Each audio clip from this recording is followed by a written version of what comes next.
বিসমিল্লাহির রহমানির রহিম। একাদশ শ্রেণীর ছাত্রীবৃন্দ, অভিভাবকবৃন্দ, শিক্ষক শিক্ষিকা ভাই বোনেরা, আসসালামু আলাইকুম রহমতুল্লাহ। একাদশ শ্রেণীর ছাত্রীবৃন্দ, আশা রাখি তোমরা যে যেখানেই আছো ভালো আছো, সুস্থ আছো এবং তোমরা সবাই ভালো থাকো, এটাই আমার কামনা। আমরা গত ক্লাসে অর্থাৎ গতকাল চতুর্থ অধ্যায় অংশীদারি ব্যবসার শেষ পর্যায়ে নিয়ে আলোচনা করেছিলাম। একটু বাকি আছে, আশা রাখি ইনশাল্লাহ আজকে শেষ হয়ে যাবে। তার আগে তোমাদের একটা বার্তা দিতে চাই। গতকালকেও আমি বলেছিলাম, আজকেও বলি, তোমাদের এই মাসের অর্থাৎ ডিসেম্বর মাসের 20 তারিখের দিকে একটা প্রথম পিরিয়ডিক্যাল পরীক্ষা অনুষ্ঠিত হবে। এই পরীক্ষাটা তোমাদের বাসায় দিতে হবে, অ্যাসাইনমেন্টের মতোই। সেখানে 4টা প্রশ্ন আমরা দিয়ে দেব, তোমার যে কোনো 3টি প্রশ্নের উত্তর দিতে হবে। এই জন্য তোমার একটু প্রস্তুতি গ্রহণ করা দরকার। তো স্বাভাবিক কারণেই তোমাদের মনে প্রশ্ন দেখা দেয় যে আমরা কোন কোন অধ্যায় থেকে পরীক্ষা দেব, অর্থাৎ তোমাদের এই প্রথম পিরিয়ডিক্যাল পরীক্ষা এইটা তোমরা কোন অধ্যায় থেকে দিবা। এই একাডেমিতে ভর্তি হওয়ার পরে এইবার তোমাদের একটু বাসায় কাজকর্ম করতে হবে এবং সেটা প্রতিষ্ঠানে জমা দিতে হবে, লিখে জমা দিতে হবে।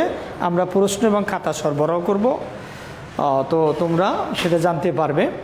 তো অধ্যায়টা আমি বলে দেই, তোমাদের অনলাইনেও তোমরা পেয়ে যাবা। তারপর আমি বলে দেই, ব্যবসার সংগঠন অর্থাৎ ব্যবসার সংগঠন ও ব্যবস্থাপনা, আমি সংক্ষেপে লিখেছি ব্যবসার সংগঠন প্রথম পত্র। এই বইটার নাম হচ্ছে ব্যবসার সংগঠন ও ব্যবস্থাপনা প্রথম পত্র, কেমন, যেটা ব্যবসা সংগঠন আসলে। এই বইয়ের প্রথম অধ্যায় ব্যবসার মৌলিক ধারণা, দ্বিতীয় অধ্যায় ব্যবসা পরিবেশ, তৃতীয় অধ্যায় এক মালিকানা ব্যবসা। এই 3টি অধ্যায়ের মধ্য থেকে তোমাদের 4টি সৃজনশীল প্রশ্ন আমরা দিব, আর সেখান থেকে তোমরা 3টির উত্তর লিখে আবার জমা দিবা, কেমন। আমি আর একবার রিপিট করি, অর্থাৎ প্রথম 3টে অধ্যায়, প্রথম অধ্যায়, দ্বিতীয় অধ্যায়, তৃতীয় অধ্যায়, এগুলো তোমাদের সিলেবাসে আছে। পরবর্তী পর্যায়ে সরকার যদি সিলেবাস সংক্ষিপ্ত করবে মনে হয়, করার কথা আছে, তখন তো তোমরাও জানতে পারবো, আমরাও জানতে পারবো। এখন পর্যন্ত হয়নি, আপাতত আমরা সে অপেক্ষায় না থেকে পড়াশোনা করি, কেমন। তো তোমরা জানতে পারলা 20 তারিখের দিকে তোমাদের একটা পরীক্ষা আছে এবং অধ্যায়গুলো জানতে পারলা। প্রথম অধ্যায়, দ্বিতীয় অধ্যায়, তৃতীয় অধ্যায়, এই 3টি অধ্যায় একটু পড়াশোনা করবে। আজকের এই অধ্যায়টি আলোচনার পরে তোমাদের সাথে আমি দ্বিতীয় অধ্যায়টা আমি পড়াইছিলাম না, এটা নিয়ে আলোচনা করব, এটা শেষ করে দিয়ে, কেমন। তো এসো বন্ধুরা, আমরা আর কথা না বাড়িয়ে আলোচনা করি। আজকে আমরা যেটা আলোচনা করব খুবই সহজ বিষয়, একটু বুদ্ধি খাটিয়ে মনোযোগ সহকারে দেখলে এখানে তেমন কোনো অসুবিধা হওয়ার কথা না। আমি একটু বোর্ডে লিখে নেই, অংশীদারি ব্যবসায়ের বিলোপ সাধন। এরা 4র্থ অধ্যায়ের অংশীদারি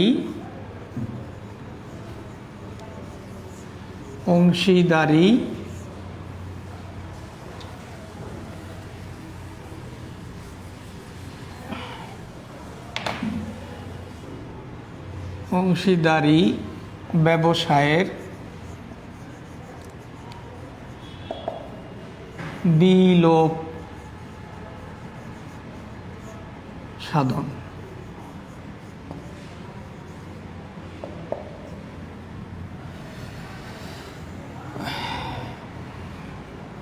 খুবই সহজ একটা বিষয়, কেমন।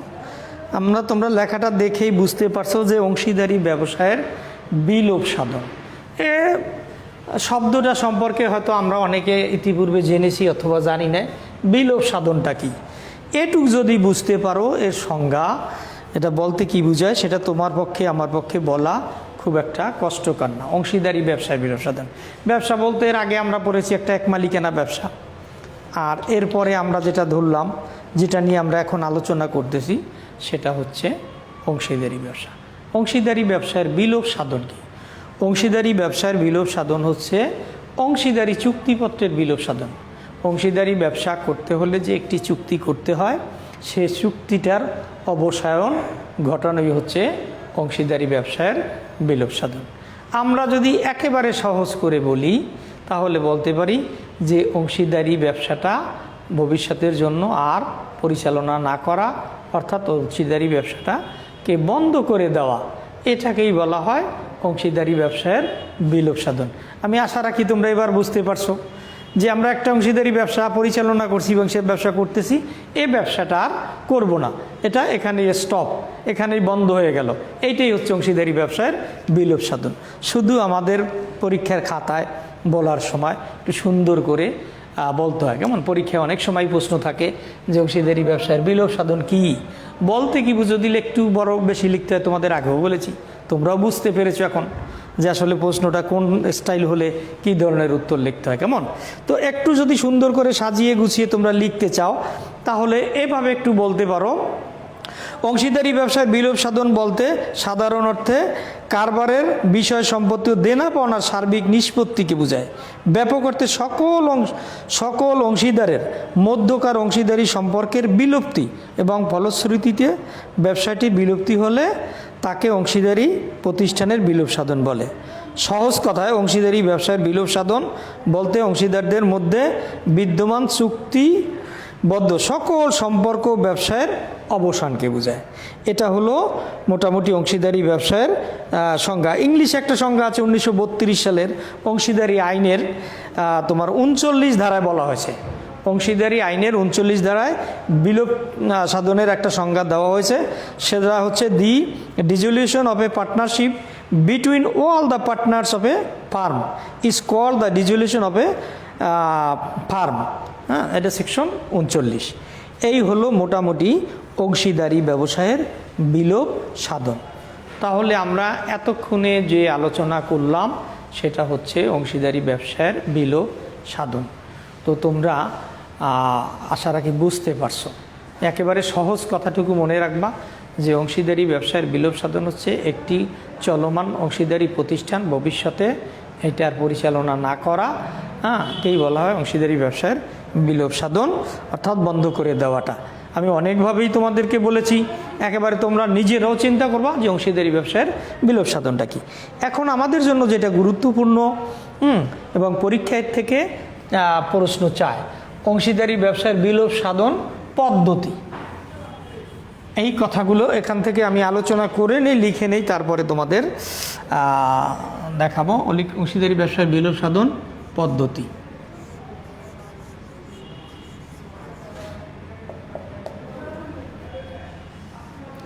একটা অংশীদারি ব্যবসা নানাভাবে বিলোপ সাধন করতে পারে। এর আগে আমরা যখন জানলাম যে অংশীদারি ব্যবসার বিলোপ সাধন কি, অংশীদারি ব্যবসা কিভাবে বিলোপ সাধিত হয়, এখন আমরা দেখব যে অংশীদারি ব্যবসাটা কিভাবে বিলোপ সাধন হয়।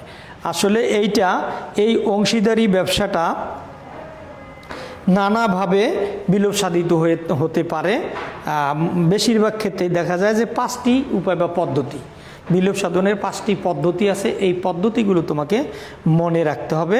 এইটা অংশীদারি ব্যবসায়ের 40 থেকে 44 ধারা, 40 থেকে 44 ধারায় অংশীদারি ব্যবসায়ের এগুলো হলো ধারা, আইন যাকে বলা হয় সে আইনের ধারাগুলো।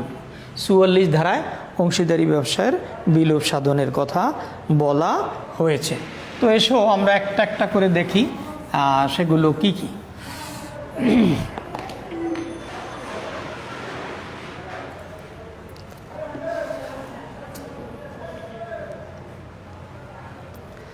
অংশীদারি ব্যবসায় বিলোপ সাধন, অংশীদারদের সর্বসম্মতিক্রমে বিলোপ সাধন। এক নম্বর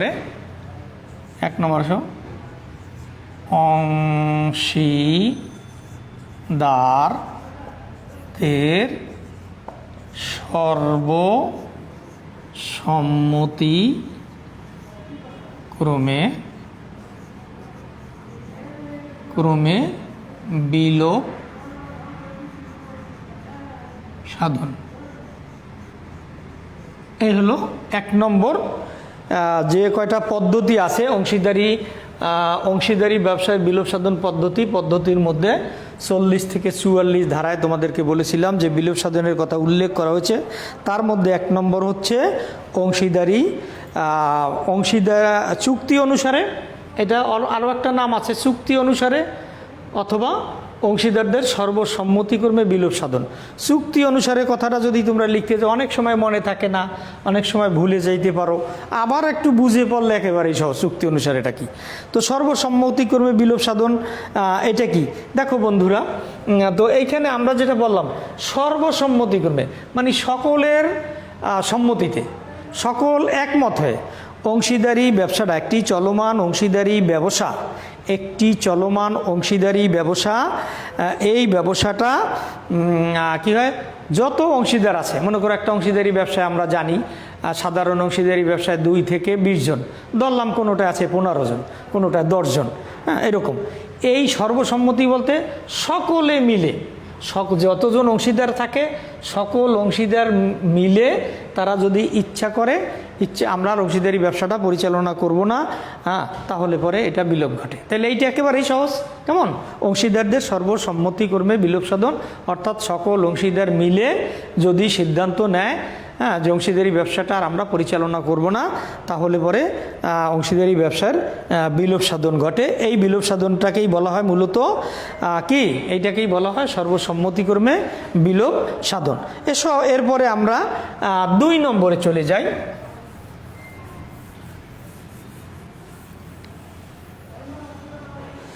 2 নম্বরটা দেখো, বিজ্ঞপ্তির দ্বারা ঐচ্ছিক বিলোপ সাধন। 2 তোমরা লিখে নিও পয়েন্টগুলো।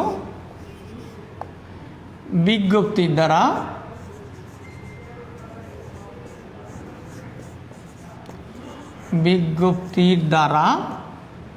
ঐচ্ছিক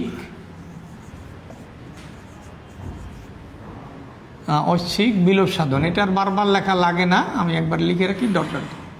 ঐচ্ছিক বিলোপ সাধন একটু দূরে লিখলাম। কেমন? বিজ্ঞপ্তির দ্বারা, তোমরা জানো বিজ্ঞপ্তিটা কি, একটা নোটিশ, এটা হলো একটা নোটিশ বিজ্ঞপ্তির দ্বারা। হ্যাঁ, বিজ্ঞপ্তির দ্বারা ঐচ্ছিক বিলোপ সাধন, এইটার ধারাটা হচ্ছে 43 ধারার মধ্যে।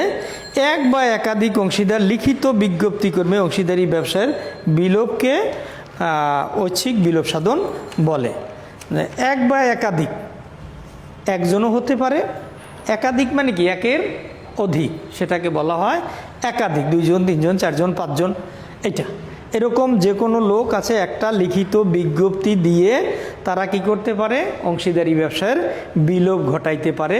হ্যাঁ, সেটা আমি তোমাদেরকে একটু শুনিয়ে দিই। এই ক্ষেত্রে এক বা একাধিক অংশীদার যে কোনো সময় ব্যবসা বিলোপ সাধনে তার ইচ্ছা জ্ঞাপন করে অন্যান্য অংশীদারগণকে একটা লিখিত বিজ্ঞপ্তি প্রদান করে। অংশীদারগণ বিজ্ঞপ্তি পাবার নির্দিষ্ট সময়ের মধ্যে সভা আহ্বান করে এটা বিলোপ সাধনের কি নেয়, সিদ্ধান্ত নিতে পারে। তো এটাও কঠিন না, এটাও তোমরা বুঝতে পারতেছো। খেয়াল রাখতে হবে কিন্তু তোমাদের পরীক্ষায় এরকম মুখস্থ বিদ্যা তো খুব কম দেবে না, কোন ধরনের বিলোপ সাধন। তাহলে প্রথম যেটা আমরা পড়েছি তোমাদের মনে আছে, তারপর দ্বিতীয়টা হলো বিজ্ঞপ্তির দ্বারা এক বা একাধিক ব্যক্তি মিলে হ্যাঁ একটা অপর অংশীদারদের একটা লিখিত একটা নোটিশ দিয়ে কি করবে, যখন নোটিশ দেবে যে অংশীদারি ব্যবসাটা বন্ধ করে দেওয়া হোক, তখন তারা একটা সভা ডেকে এই ধরনের বিলোপ সাধন ঘটায়। এরপরে আসো 3 নম্বরে যেটা আছে, এইটার মধ্যে একটু ডিটেল আছে, কোনো বিশেষ ঘটনা ঘটার ফলে বিলোপ সাধন। কেমন? তো এটাও তোমরা লিখে নাও। 3 নাহি কোনো বিশেষ ঘটনা ঘটার ফলে বিলোপ সাধন। এইটা একটু খেয়াল রাখতে হবে তোমাদের। কেমন? এটা খেয়াল রাখতে হবে যে এটা কিভাবে হয়। বাকি যে দুটো আছে এটা যদি তোমরা দেখো তাহলে পরে আর কোনো সমস্যা হবে না। এটা হলে কোনো বিশেষ ঘটনা ঘটার ফলে বিলোপ সাধন। সেটা কি? 1932 সালের অংশীদারি আইনের 42 ধারা। এই ধারাটা তোমরা একটু চেষ্টা করো মনে রাখার জন্য। 42 ধারায় বলা হয়েছে অনুযায়ী নিম্নে যে কোনো একটা ঘটনা যদি ঘটে তাহলে পরে অংশীদারি ব্যবসার বিলোপ সাধন হয়। সেগুলো আমি একটা একটা করে তোমাদের লিখে দেখাই দিই। কেমন? একটা হচ্ছে নির্দিষ্ট সময় অতিক্রান্ত হলে, এইটার মধ্যে কয়েকটা কোন সেই ঘটনাগুলোকে কি একটু জানা দরকার। নির্দিষ্ট সময় অতিক্রান্ত হলে, নির্দিষ্ট সময় অতিক্রান্ত হলে, খ নির্দিষ্ট সময় অতিক্রান্ত হলে, খ নির্দিষ্ট কার্য সম্পন্ন হলে, নির্দিষ্ট কার্য সম্পন্ন হলে। নেক্সট আসো, কোনো অংশীদার পাগল বা মাতাল হলে, ক কোনো অংশীদার পাগল বা মাতাল হলে, গ পাগল বা মাতাল হলে, কোনো অংশীদারের মৃত্যু হলে, কোনো অংশীদারের মৃত্যু হলে, লাস্ট লেখো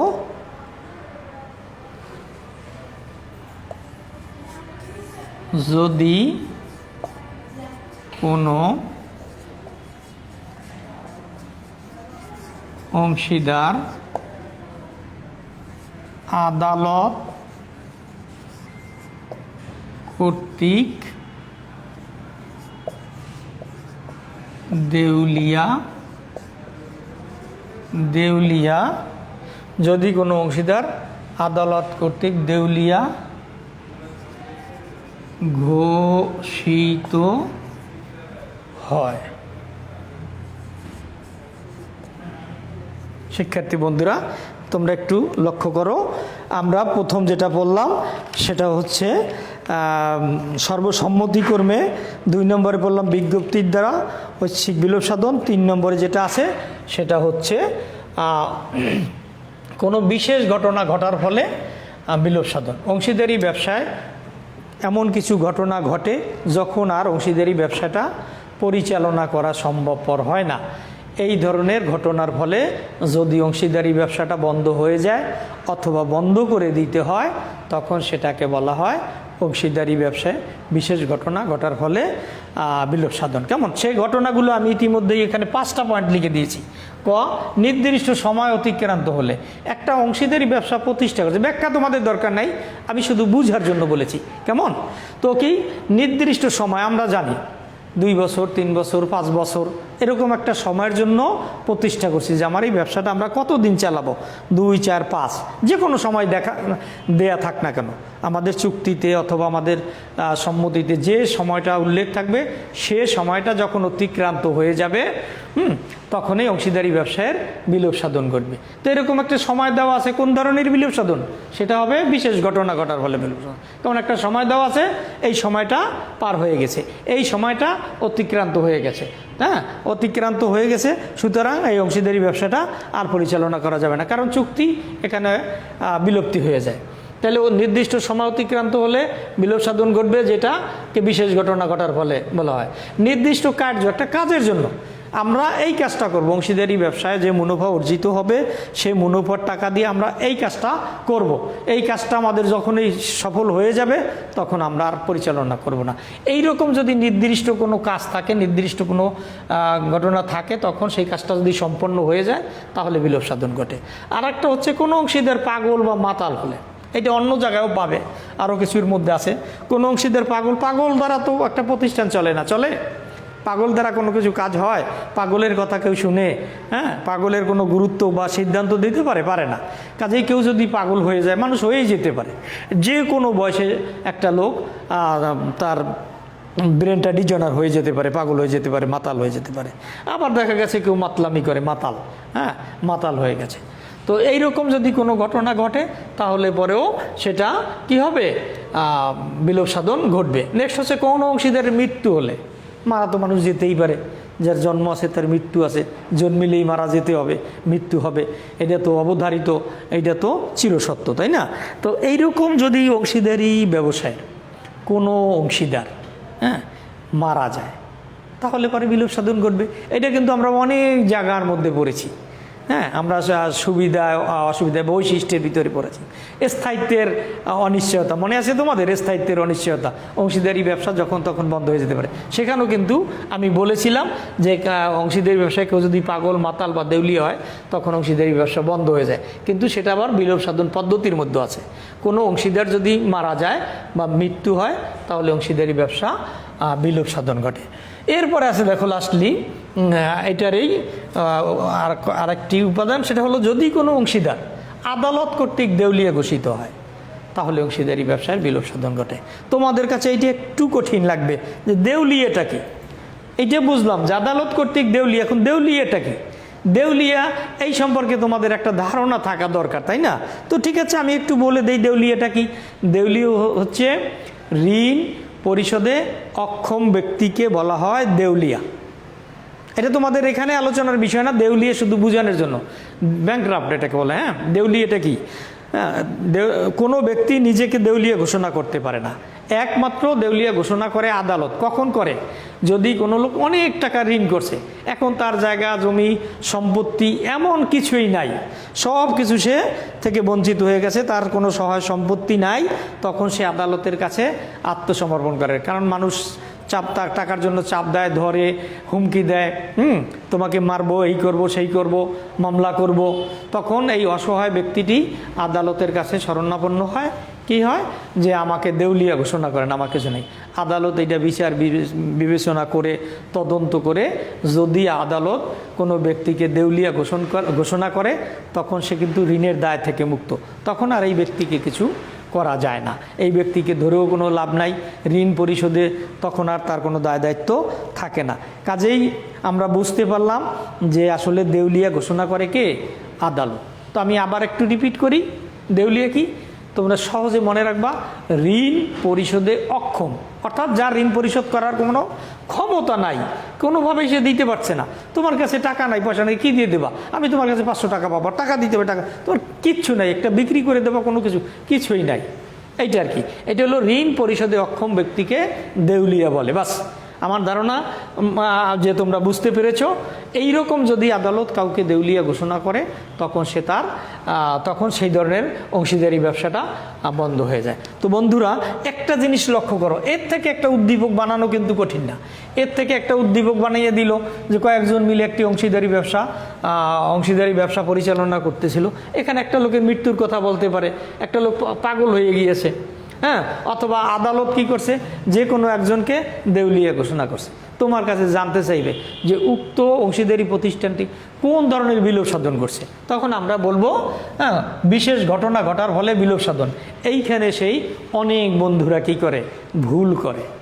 এই যে 5টা পদ্ধতির আমি 3টা লিখেছি, আরও তোমাদেরকে 2টো দেখাবো। হ্যাঁ, তো ঠিক আছে, বুঝতে পেরেছো? একটু বাসায় দেখবা এই ঘটনা, এই যে 5টা ঘটনার যে কোনো একটার কারণে যদি অংশীদারি ব্যবসাটা বন্ধ হয়ে যায় তাহলে সে বন্ধ হওয়াটাকে বলা হবে অংশীদারি ব্যবসায় কোনো বিশেষ ঘটনা ঘটার ফলে বিলোপ সাধন। অর্থাৎ এর যে কোনো একটা ঘটনা ঘটলেই বিশেষ ঘটনা। কেমন? তো এসব আমরা মুছে ফেলি, মুছে আর একটু লিখি।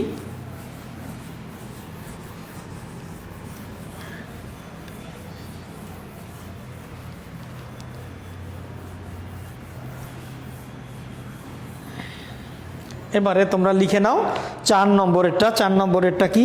4 নম্বর হচ্ছে বাধ্যতামূলক বিলোপ সাধন। 4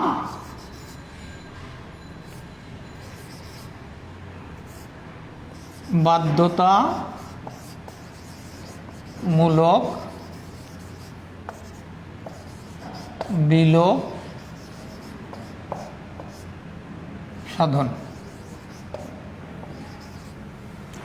বাধ্যতামূলক বিলোপ সাধন কেমন? এই বাধ্যতামূলক বিলোপ সাধনটা কি, এটা আমি আবার তোমাদের একটু বলে দেই, বোর্ডে না লিখে একটু বলি।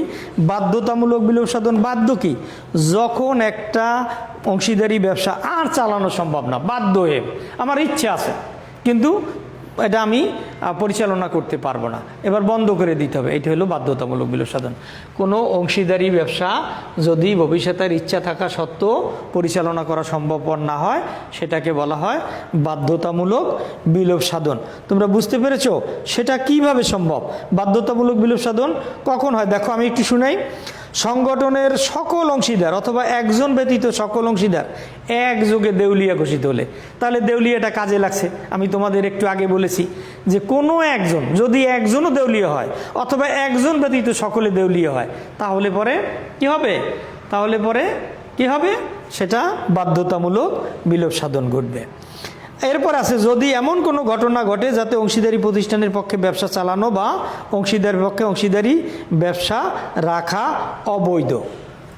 অবৈধ হয়ে গেলে তখন তো আর সেটাকে ব্যবসায়ী বলা যায় না, অবৈধ। হ্যাঁ, যে আমরা পরিচালনা করতেছি এখন দেশের একটা প্রচলিত আইনের দ্বারা আছে, দেখা যায় এই ব্যবসাটা অবৈধ হয়ে গেছে, সুতরাং এইটা হবে বাধ্যতামূলক। এই দুটো কথা মনে রাখবা, একটা হচ্ছে একজন ব্যতীত সকলে অথবা সকলে ব্যতীত একজন।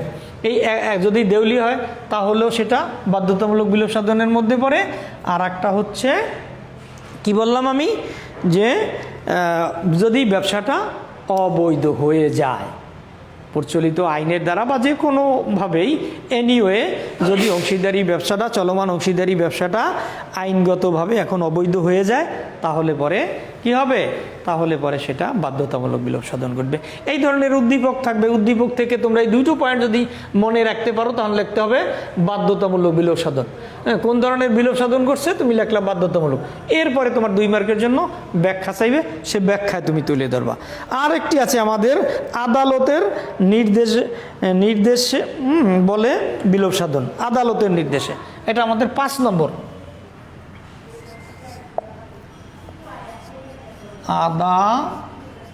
আদালতের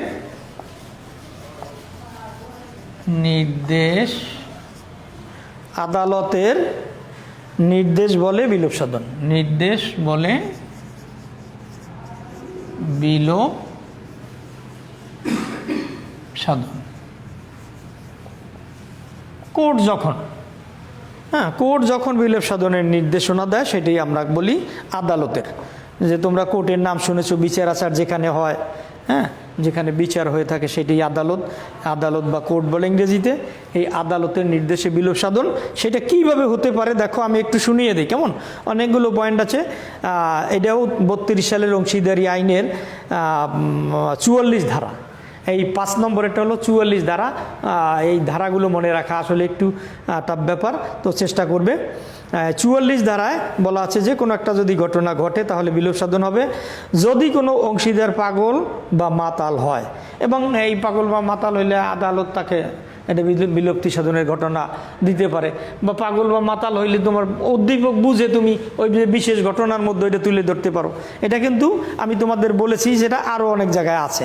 তো এখানেও দেখতে পাচ্ছ, যদি কোনো অংশীদার পাগল বা মাতাল হয় এবং সেই ব্যাপারে যদি আদালত নিষেধাজ্ঞা দেয়, যদি কোনো অংশীদার দেউলিয়া ঘোষিত হয়, যদি কোনো অংশীদার অপরাধের জন্য আদালত কর্তৃক দণ্ডিত হয়, অর্থাৎ সাজাপ্রাপ্ত হয়ে যায়, কারো জীবন যাবজ্জীবন, কারো ফাঁসির হুকুম হয়েছে, কারো কারাদণ্ড হয়ে গেছে, এই সমস্ত ক্ষেত্রে অংশীদারি ব্যবসার বিলোপ সাধন ঘটবে যদি অপরাধের কারণে সে সাজা হয়ে যায়।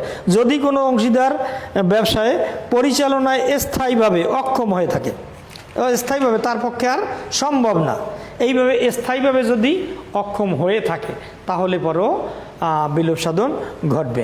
যদি কোনো অংশীদার ব্যবসা সংক্রান্ত ব্যাপারে অসৎ প্রমাণিত হয়, সে অসৎ করছে, ব্যবসা থেকে টাকা পয়সা চুরি করেছে অথবা আত্মসাৎ করেছে, এই ধরনের ঘটনা ঘটে এবং সেটা প্রমাণিত হয়, প্রমাণিত হলে পরেও অংশীদারি ব্যবসার বিলোপ ঘটে। যদি কোনো অংশীদার ইচ্ছাকৃতভাবে অবিরাম চুক্তি ভঙ্গ করতে থাকে, চুক্তিতে আছে পালন করে না তার মন মতো চলে, তখন কেউ না কেউ আদালতে শরণাপন্ন হয়ে একটা রায় আনতে পারে। যদি রায় আনতে পারে তখন এই অংশীদারি ব্যবসার বিলোপ ঘটে। যদি লোকসান ব্যতীত, অর্থাৎ ব্যবসাটা এমন অবস্থায় দাঁড়াইছে যে লোকসান ছাড়া আমার ব্যবসাটা প্রতিষ্ঠান পরিচালনা করা সম্ভব না, তো কেউই চাবে না যে লোকসান দিয়ে একটা ব্যবসা পরিচালনা করি।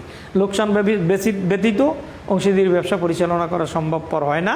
সেই ক্ষেত্রে কি হবে? সেই ক্ষেত্রে কিন্তু তোমার আদালত কি করবে, সেই ক্ষেত্রে আদালত একটা নোটিশ দিতে পারে এবং অংশীদারি ব্যবসাটা বন্ধ হয়ে যেতে পারে। যদি ঋণের জন্য আদালত কোনো অংশীদারদের অংশ আটক করে দেয়, ঋণ পরিশোধ করছে না, এখন তার একটা অংশ আটক করে দিয়েছে, অংশীদারি ব্যবসা প্রতিষ্ঠানে যে অংশটা পাবে আটক করে দিয়েছে, এই ক্ষেত্রেও অংশীদারি ব্যবসাটার বিলোপ সাধন ঘটবে। একটু ডিটেইলস আলোচনা করলাম শিক্ষার্থী বন্ধুরা, আশা করি তোমরা বুঝতে পেরেছো। আমাদের নেক্সট কাজ হবে এই অধ্যায়ের কি করা, এই অধ্যায় থেকে তোমাদের প্রশ্ন দেওয়া, সেটা একটু পরে দেব। আমরা নেক্সট ক্লাসে দ্বিতীয় অধ্যায়টা তোমাদের বাকি আছে, এই দ্বিতীয় অধ্যায়টা নিয়ে আমরা নেক্সট ক্লাসে আলোচনা করবো ইনশাল্লাহ। তো ঠিক আছে, তোমরা ভালো থাকো, সুন্দর থাকো, সুস্থ থাকো। আল্লাহ হাফেজ।